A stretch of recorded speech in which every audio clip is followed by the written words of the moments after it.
Good afternoon. Hope you're all doing well. We're learning Maseches Yevamos, Daf Kuf Aleph 101, starting at the very top line of the page. And we had been learning a Mishnah about a child who was born, and we weren't sure if he was the 9-month full gestational child of a first husband or the 7-month gestational child of the second husband. And this woman didn't wait the requisite 3 months. Under those circumstances, if the person doesn't know who his father is, the Gemara entertains the possibility based on the Mishnah that if one was Mekalel or Makeh, if they cursed or hit their father, that maybe they should be pater because there's a suffix. But the Gemara now on the top of Kuf Aleph quotes a machlokes tanoim about whether or not that's true if one does so in subsequent actions. If I hit father number 1, followed by father number 2, because I don't know which one is mine, but now I've done both, or if they're done at the same exact time. Let's see what the Gemara has to say. Hayushnaim Kohanim, if both fathers were Kohanim, says the Gemara Tanur Rabban. Hika zeh achar zeh, Hika zeh v'chazar v'hika zeh.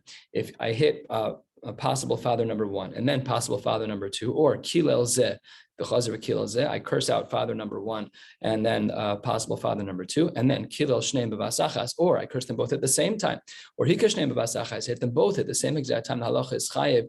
You have definitely gone over the threshold of the Isser of Hakah and Klala for sure. That's the Tanakama. However, Rabbi Yehuda makes a distinction between these two cases of subsequent and at the same time. Says the Gemara, Yehuda Omer b'vasachas chayv. If you hit them both at the same time, I punch both of them at the same time, then for sure I'm chayv. But b'zeh zeh, in sequence, it's pater, because each episode is an element of suffix, so you can't say that a person's going to be chayv in that case.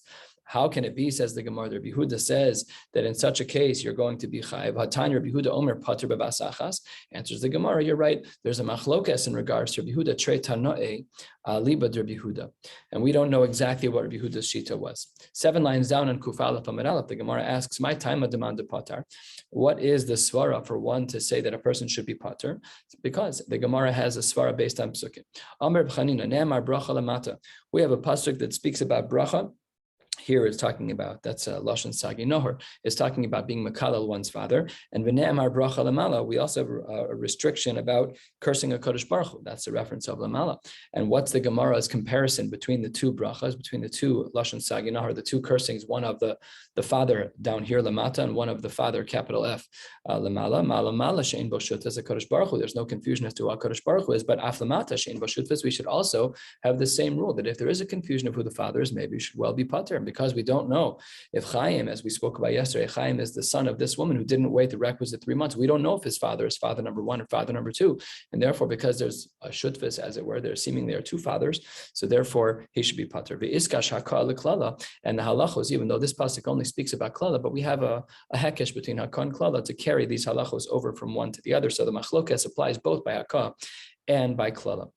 Quarter of the way down, the Gemara says, quoting from our Mishnah, that this Chaim, who's born to a woman who we know and a father who we're not sure about, that he can be a part of the Mishmar. Says the Gemara, if he's not getting a portion working in the Beis HaMikdash during this Mishmar, why is he going up to serve in the Beis HaMikdash?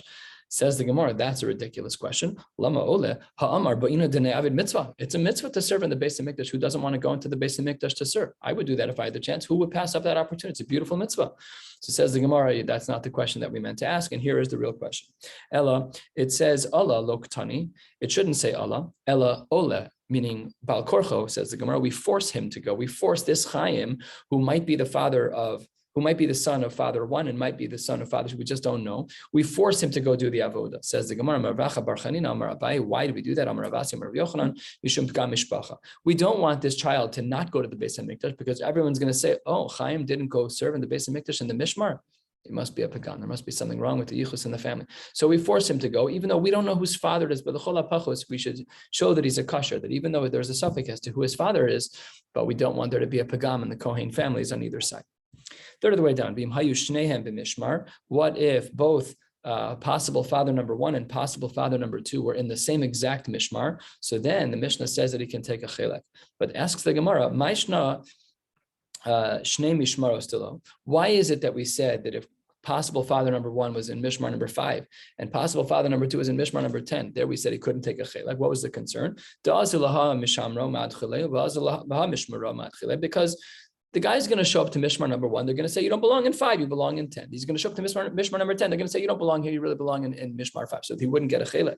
So Mishmar Echad Nami, we should have the same exact problem even within one Mishmar, because as we've learned in the past, even within one Mishmar, there was a breakdown of days, which we refer to as the Av. And says the Gemara, he's going to go to the Tuesday crowd. They're going to say, you're not a Tuesday Jew, you're a Monday Jew. We're not giving you a chelek. So that's what the Gemara asks. Well, how can you say that when it comes to being in one Mishmar that he so easily gets it? We should have had the same argument from Mishmar to Mishmar as we do from Beis Av to Beis Av. And the Gemara answers 3 lines before the end of the parak. Amar Papa Hachi Kamarim Hayu Shnehem Mishmar Echad Ubayis Echad Ubeis Av Echad Notel Chelek Echad. You're absolutely right, says the Gemara. If we don't know what Beis Av each of these Kohanim would be in, then you're absolutely right. He would not get a chelek. There's something missing in our Mishnah. So here's how it turns out. You have, let's say that Kohen, the possible father number 1, his name is Yaakov, and possible father number 2, his name is Shimon. So if Yaakov and Shimon are in the same Beis Av, if they're in the same Mishmar, but not the same Beis Av, so then Chaim, the son, we don't know who the father is, so then Chaim is not allowed to take a chelek. But if they're not only in the same mishmar, but they're also the same Beis Av, so then he can take a chelek, no problem at all. That brings us to the end of the parak. Hadran alach, nosen al hoanusa yiratzim. We should come back to this daf in 7.5 years.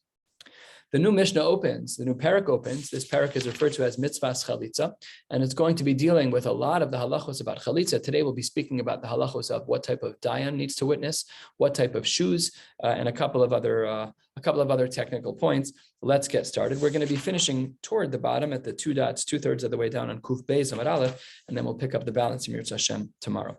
The new parak opens as follows: Mitzvahs chalitza b'shlosha dayanim.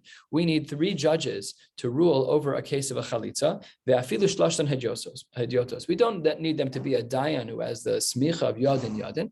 They can be regular guys like me and you. They can be regular people as long as they know enough. We'll see in the Gemara what the parameters are. They could even be hedyotos. Chaltza b'minal chalitza sakshera. If they did the chalitza with a minal, then that chalitza is considered to be kosher. Rashi, what is a minal? 3 lines into the new parak. Minal shel or rach. Some type of soft leather that wraps around the foot. If you've ever seen a picture of a chalitza shoe, it's made out of a thin cut of leather. It's made in a very specific way, and we'll see how some of that evolved from today. And you can look up online what a chalitza shoe looks like, and you'll see that it's going to be reflected based off of today's plot. So anyways, the Mishnah had written that by chalitzas minal that it works, but on pilya, chalitzas psula. But when it's an anpilya, that does not work. So what's an anpilya? Rashi says 8 lines into the wide lines, 8 lines into the new parak, anpilya, shel beged kalzon belaz, some type of French word. And the commentaries write that a kalzon is na'al bad ha'ole ad karov leberach. It's some type of shoe that they would wear that would go up close to their knee, a thin type of boot, something along those lines. This was considered psula. Besandal sheyesh loikev, if you're wearing a sandal and it has a real heel to it, it wraps up around the back of the heel by the Achilles tendon. So that's actually considered the real deal. That's a shoe, that's kosher. Vishein loikev possible. But if it's a sandal that's only flat on the bottom and the heel is not covered, so then that would be possible. Mina arkuba ulemata chalitza kshera. If he's an amputee, a partial amputee, but he has something below his knee, the knee and below, so then the chalitza is kshera. But if he is a double amputee and he has no feet at all, minhu arkuva ulemala chalitza psula, that chalitza doesn't count if he only has above the knee. Chalitza besandal she'ein shelo, o besandal shel eitz, o b'shel small biyamin. If a person does chalitza with a sandal that is not his, or a sandal that's made out of wood and not leather, or it's a shoe Bishal small biyamin, it's a left shoe on the right foot. Chalitza ksheira, it all works out kosher in that case. Chalitza begado shehu yachol lahaloch bo. You're wearing a shoe that's way too big on you, but you're still able to walk in it. O bekatan shu chofetz rov golo, it's rov raglo. Or if it's a very small shoe, but it still covers 51% of your foot. Chalitza ksheira. The Gemara now digs into the beginning of our Mishnah, the halachos of dayanim, and the Gemara asks as follows. We're 3/4 of the way down at the open of the Gemara. Umeachar de'afilu shlosha hedyotos. if you look at the second line of our Mishnah, which indicates that even a hedyot, a regular yid, is able to be a dayan as it relates to chalitza, then why did the beginning of the Mishnah refer to them as dayanim? Dayanin lamali. Just say that a hedyot is mutter. I'll know for sure that a dayan is. Of course, if a regular guy like me or you is allowed to be an aid, allowed to be a dayan as it relates to a chalitza, then why do we need the strong word of dayanim that you have to be like the Roshei Bezdin who have yad and smicha? You don't need yad and smicha. So why did the Mishnah say it? Just say mitzvahs chalitza b'shlosha hadyotos, and we would have known. Says the Gemara, we can't do this. Dayanim lamali, because hakamash malan deboinan b'shlosha sheyodin lahakros kein dayanim. The three hadyotos have parameters to them. They have to be able to read like the dayanim would. What does that mean? Take a look at Rashi, 10 lines from the bottom of the page. Dibur hamascha lahakros. Lahakros, they have to be able to read liyavam. They have to read the pasuk and sefer dvarim lo chafatzi lekachta. And you have to be able to read the psukim. If you're not able to read the psukim, you're a zero. It doesn't matter. You're not allowed to be even a hedyot. You're not a hedyot. A hedyot is able to read. And therefore, we have the extra language in our Mishnah of dayan, even though we don't technically need it as it relates to dayan versus hedyot, but more to teach us what a hedyot is, that you have to be like a dayan in that you have to be able to read the psukim. Tanino lahadu tana rabbanon. We have a brisa like this. Mitzvah chalitza b'shlosha shiur lahakros kein dayanim. Beautiful, a very black on white Mishnah that explains our Mishnah perfectly, which is that you can have any three dayanim who know how to read the Hebrew just like dayanim would. Rabbi Yehuda Amar bechamisha. It's a very unique thing. Rabbi Yehuda says that we might actually need 5 people to be a dayan, to be dayanin, or to be hedyotos, as it relates to the mitzvah of chalitza. Why? My time of the Tanakama. Let's analyze both shitas. Well, let's see why the Tanakama says 3. Because the Tanya Zakanim, the word Zakanim in the pasuk is listed multiple times, but here it's listed once. Shnaim, Zakanim is plural. That's a minimum of 2. Ve'in bezdin shakol. We're not allowed to have a bezdin that's equal in number, and therefore we add one more. Mosif and alein od echad. And what does that give us? 2 plus 1. Harekan shlosha. That's 3. So that's why the Tanakama says that there's 3. Rabbi Yehuda, why does he say that there's 5 dayanim that we need for the case of chalitza? Because Rabbi Yehuda zikne, one part of the pasuk says zikne. That's also plural. That's shnaim. Zikenim is another 2. That's 4. Shnaim. Ve'ein bezdin shakel. 4 plus 1. Mosif and od echad harekan he. And that's how they get there. So that poses a question to the Tanakama. But Tanakama, hi zikne, my avile. What do you do with the word zikne? Rabbi Yehuda looked at the word zikne and said it's 2 from zikne, 2 plus zikanim, and ein bezdin shakel, that brings us to 5. So how can the Tanakama not include the word zikne? Says the Gemara, the Tanakama, hi zikne my avile. What is he doing with the word zikne? The Gemara responds, this is where he learns from, the Tanakama learns from the word zikne, that it could even be a ribui, it could even be a regular hedyot person to be the dayan as it relates to chalitza. Rabbi Yehuda, according to Rabbi Yehuda, hedyotos lamali, we know that the Mishnah says it, but what's the backdrop? What are the mari makomos that indicate that a hedyot is allowed to be a dayan for chalitza? We know that Tanakama learned from zikne. Rabbi Yehuda, where does he learn from? Hedyotos minole, says the Gemara, nafkale mi le'ene, from the word le'ene that's found in the psukim by Yibum, the Amar Mar, le'ene prat lesumin. So that we know that the dayanim over here have to be able to see. You have to watch the chalitza. In fact, we have to watch specifically, the Gemara is going to give a Joshua, you have to watch her actually spit on the floor, otherwise it doesn't count. So says the Gemara, because the pasuk said le'ene, and because of Mar's drasha, it is to exclude suman. Shma mina da'afilu hedyotos. We learn from there that if a suman is where we start to have a problem with dayanim, then everything above that, including a hedyot, would be mutter to be a hedyot, and that works out perfectly. I don't actually need the pasuk le'ene to teach me suman. I already know that a suman is excluded from another reason. We're going to see that in a second. So if the word suman is, if the concept of a suman being puzzle, of a suman being puzzle for being a dayan is learned from elsewhere, then why does it say a suman over here? Obviously, it's to teach us a hedyot. How do we know that suman are prohibited elsewhere? That is the continuation of the Gemara. 2 lines from the bottom, Kuf Aleph Amud Aleph. The Gemara says, Rav Yosef Nafka, we can learn out that a person who's a summa is not allowed to be a dayan from the following. The Tani Rav Yosef, Kshem shebezdin menukin b'tzedek. We also have to make sure that the bezdin is menukin b'tzedek. They're clean as it relates to their justice, that they're from stark b'nei Torah. Kach bezdin menukin b'kol mum. They also have to be clean from any mum, from any type of blemish. They can't be a summa. They have to be able to see. Shneimar, turning to the top of Kuf Aleph Amud Beis, Kulach Yafa Ra'yosi Umumein Bach. That you're so beautiful, my friend. That's what it is. Kulach Yafa. You are beautiful, Rayasi, my friend, umumin bach, and you have no mumin. So therefore, what did we see from this Gemara so far? And we're going to go back and forth trying to understand each side. So what we learned over here is that according to Rabbi Yehuda, we learned that a hedyot is allowed to be a dayan from the words le'ene. Oh, so says the Gemara on the top of Kuf Aleph Amud Aleph, if that's true, then what does the Tanakama do with the word le'ene? Why didn't he learn from there that that's where a hedyot is learned from? Says the Gemara, what does the Tanakama do with the word le'ene? What does Rava teach us? That Rava says, and it's learned from the word le'ene, and that's why le'ene wasn't available for the Tanakama to say that a hedyot can be used as a dayan. The word le'ene was coming to teach us that the dayanim have to be able to see the woman be roped, that when she spits on the ground, we need to be able to see that. That's the language in the Gemara here. The dayanim have to be able to see the spit to come nafik mipume yevama that comes out of the mouth of the woman who's a yevama. Dichsiv, as the pasuk says, le'ene hazekenim v'yarka. If that's true, that the word le'ene is that a person has to be able to see her spit on the ground, then how did Rabbi Yehuda use le'ene to teach us that a hedyot is mutter to be a dayan? So the Gemara says, "V'idach nami mi ba'ile lechaderava." That Rabbi Yehuda can't escape that. He's for sure going to agree that that's the case. Says the Gemara in Achanami.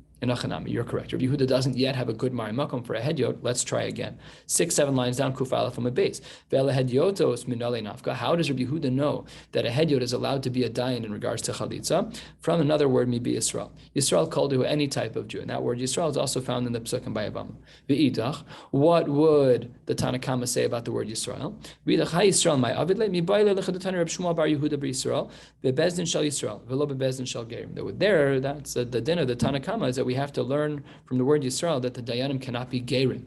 And we've seen extensively throughout this Masechta that gerim, while they may be Gerrit Tzedek and while they may be wonderful people, but they still have certain limitations in that first generation, as we'll see throughout the Amud today.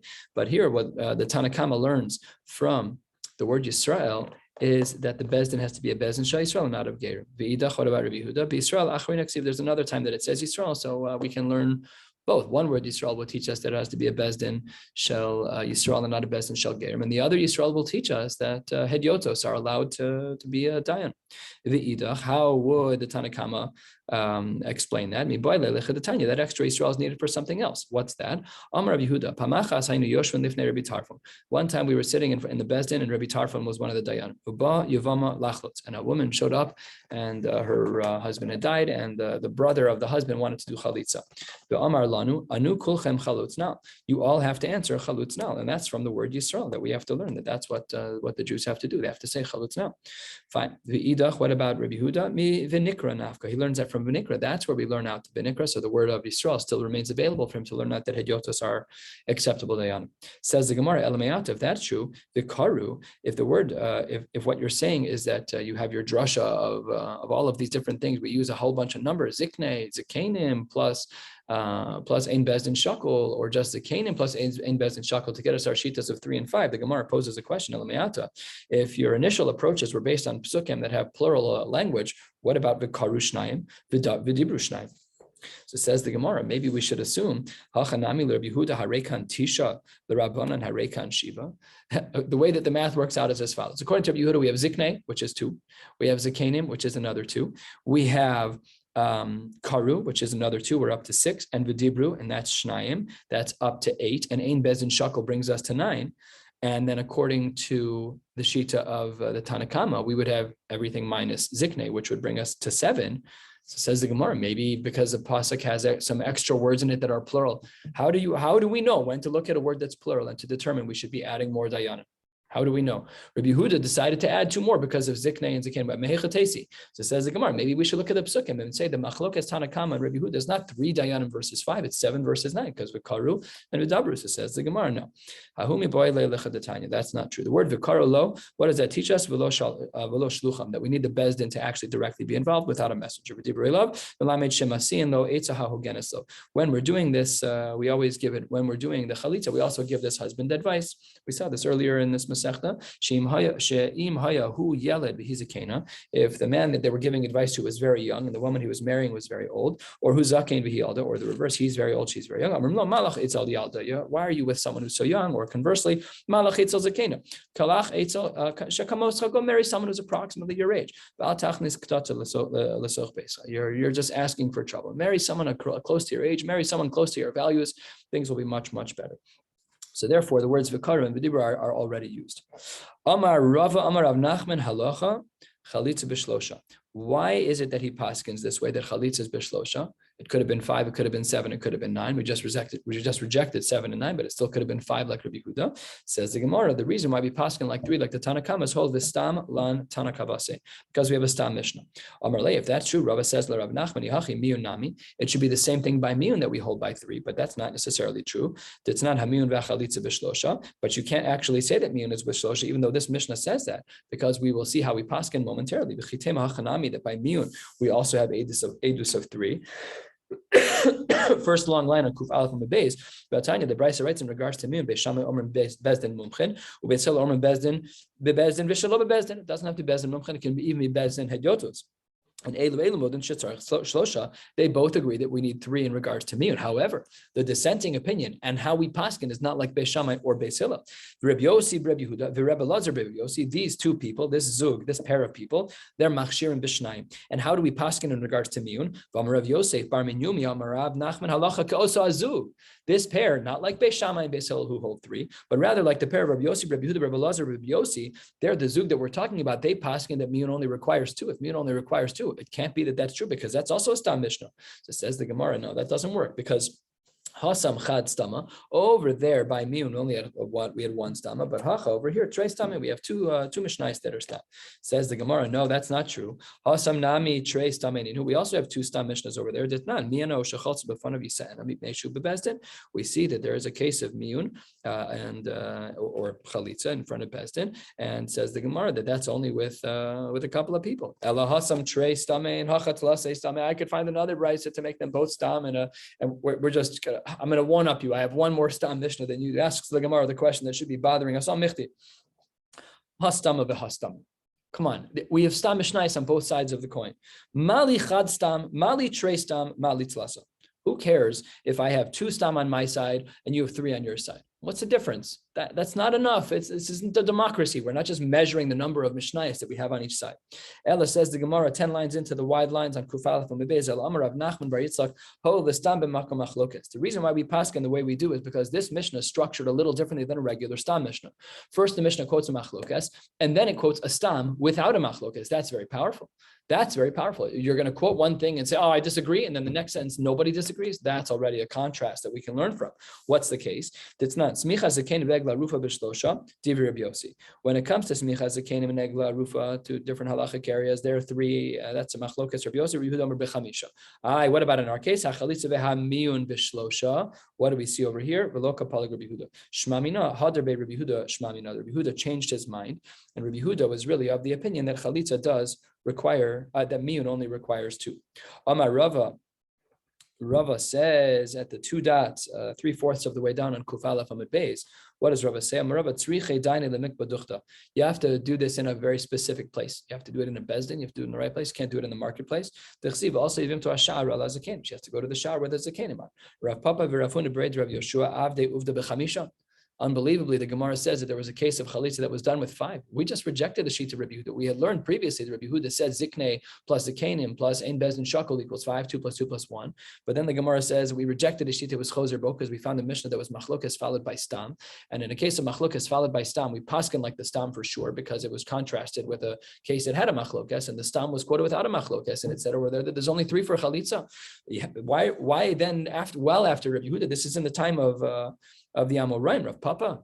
So why were there 5 people here? Kiman, it sounds like it's Rabbi Yehuda. Asks the Gemara, no, it's not like Rabbi Yehuda. The Ahadar Bey, Rabbi Yehuda changed his mind. Rabbi Yehuda said it wasn't 5 dayanim, it was 3. So why over here do they have 5 dayanim by chalitza? So says the Gemara, Lepirsume Milsa, in order to make it well known. To make what well known? So take a look at Rashi 2/3 of the way down. Everyone should know that this woman is a Kohen. We're changing our regular. You're right. We only need 3. We only need 3, but we're going to make a whole show out of it. We're going to make 5 people be there instead, and that will reverberate throughout the town. Everyone should know that she cannot marry Kohen because she's a ben Grusha ben Chalutza. The Chalutza, not ben Grush, but a Chalutza cannot marry a Kohen. Rav Ashi similarly, the Rashi Ichla Lebe Rav Kahana, 10 lines from the bottom. He went to the Bezdin of Rav Kahana. Amarle, Salik Marle Gaban Maluye Bechamisha. Go, you're going to be the 5th guy. Come join us for a chalitza. Amar Rav Kahana, have a kaimna Kamed Rabbi Yehuda, Amarli, Ta, Sakla Zirza, the Kani, leads Trufa Bechamisha. Go sit over there on that pile of reeds. You're going to be one of my fifth guys. Amrulo, Lamali Chamisha. Why do we have 5 people for Chalitza? After all, we paskin 3. Says the Gemara, Amarluhu, Ki Hechen de Lefarsi Milsa, same exact idea. We want to make sure that everybody knows this woman's a Chalutza so that a Kohen will not marry her. Rav Shmuel Bar Yehuda have a koi kamed Rav Yehuda. Rav Shmuel Bar Yehuda was in front of Rav Yehuda. Amar lei sakta lezerza the kani. Go sit over there on that basket of reeds. I need you to be one of the 5. I need you to be one of the 5 guys for the chalitza, the persume milsa, so that everybody knows that she's a chalutza and she won't marry a kohen. Says the Gemara, Amar lei, that can't be. We learned at the top of the page, and Rav Shmuel Bar Yehuda says back in Be Yisrael. We have a drasha that we saw at the top of the page that it has to be Yisrael, but Bezin Yisrael, but Bezin shall ger, v'ana ger ana. He says, I'm a ger. You can't use me on the Bezdin. I'm not a Yisrael. I wasn't born in Israel. I converted, so I don't count. I can't count for chalitza. Amar Rabbi Yehuda kigon Rav Shmuel Bar Yehuda mapikna mamona apume. For someone as great as Rabbi Yehuda, for someone as great as Rav Shmuel Bar Yehuda, he could literally, without a bezdin, he could extract money from someone. Says the Gemara, that's impossible. You really think that without a bezdin that he's allowed to extract money from someone? After all, the Torah says that we can only do so with 2 edim. So how can you say that Rav Shmuel Bar Yehuda is so powerful? Ella says the Gemara, Mirana shtara apume, that we would undo the validity of a star based on his word. He had very, very powerful advice. So that just poses a problem because it also implies that he would then therefore be able to be on this bezdin for a chalitza. But why? He's still a ger. That's what the pasuk says. The Gemara doesn't speak about that. Omar Rava, ger danis chavero davar Torah. A ger is allowed to judge his friend in regards to dine Torah. Rashi, dine nefashos. The ilu dine mamanos afilu lekol Yisrael. That already we know that from elsewhere. We'll learn Maseches Sanhedrin at some point in the future. And the Gemara says that he can even be done by divrei Torah. Shene'emar som tasim alecha melech asher yivchar Hashem elokecha bo mikar b'checha tasim alecha melech. This is the pasuk that in Sefer Dvarim Parshas Shoftim that indicates we have an obligation to appoint a melech. And the Gemara says mikar b'checha tasim alecha melech. From among your brothers you have to place a king. Alecha hu deboinan mikar b'checha. By that king he has to be from Israel. Aval ger danis chavero ger. That's fine. He can judge his friends, no problem at all. V'imhaisa imo mi Yisrael. If this ger's mother, it's not really a ger anymore. If a man's mother was a Yisrael, dana afilu Yisrael, he could even adjudicate over a case for Yisrael. In regards to chalitza, we need both. Shenemar v'nikra shemo b'Yisrael has to be both the father and the mother to make him a yid, and the father that it's shemo b'Yisrael. So therefore, it has to be both. Amar Rabba, Amar Rav Kahana, Amar Rav. We're on Daf Kuf Beis and Aleph, 10 lines down. If Eliyahu Navi shows up and he says we do chalitza b'minal, like our Mishnah opened at the new parak on Daf Kuf Aleph, Amar Aleph, Shoman, that we would listen. But if he says in choltzin b'sandal, if he says you cannot do chalitza with a sandal, our Mishnah said that you are allowed to do chalitza with certain types of sandalim, as long as it has an akib, as long as it has a heel. Ein Shoman, that we would ignore Eliyahu. Why? Because shekvar nagu ha'am b'sandal. Because everybody already has the custom to do so. This is a fascinating discussion. Eliyahu Navi, he's coming b'nevu. He's going to come tell us Baruch HaKodesh, whatever it is that this is the din. We don't listen to him. We listen to the din that the Chachamim put together in the Mishnah on Daf Kufa. Rav Yosef Amar Rav Kahana, Amar Rav says, if you would say the opposite of our Mishnah in regards to the minal, shomen lo, we would listen to him. And ein choltzin b'sandal, ein shomelo, like we saw in the previous case. Shekvar noagu am b'sandal. My benai. What's the difference between them? Minal lechatchila. Here, in this second iteration of what Eliyahu might have said, the only question is whether or not a minal would be lechatchila to use or not. According to the one who says that you can use a minal lechatchila, that poses a problem. It says that if you use the minal, then it's kosher. What does that imply? The diavad in lechatchila lo. So says the Gemara, that's not a good question. Who adin really the halacha is afilu lechatchila? One is allowed to use a minal lechatchila, no problem at all. Because in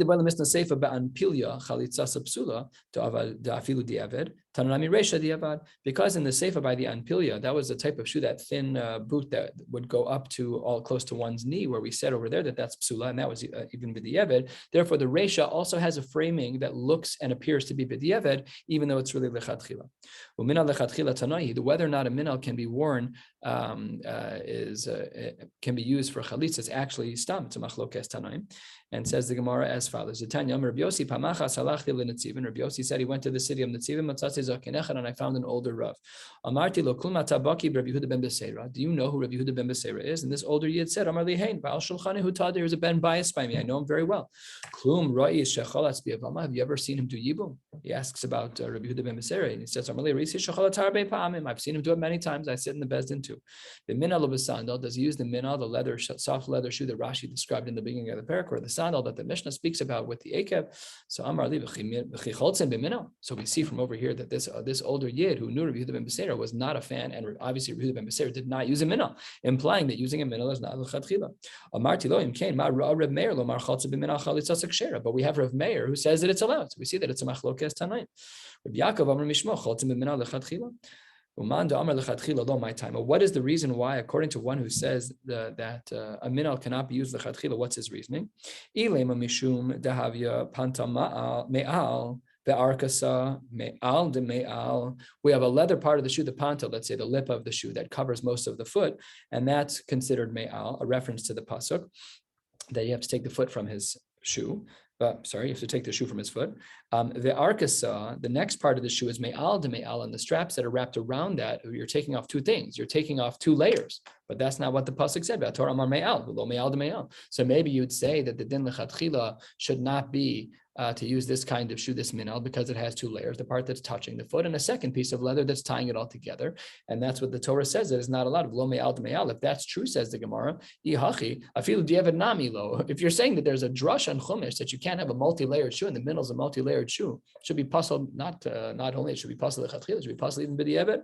Says the Gemara, that's not the case. Gzeira, really it's allowed, but we have a gzeira d'Rabbanan mishum minal merupat. We're talking about a shoe that's torn, and this may have an appearance or may have an effect of a shoe that is not fitting nicely, and if it's not fitting nicely, then it won't be a real chalitza.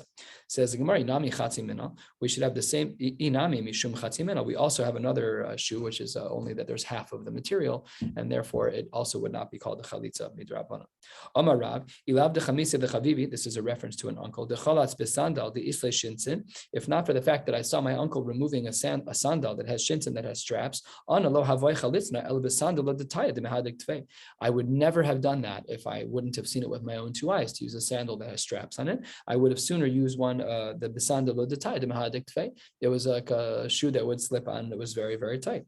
V'hai de yodon. And our shoes, even though there is a knot on our shoes, Katrinan Bay Misna, we also do have a part of the shoe that ties in order to make it very tight, because we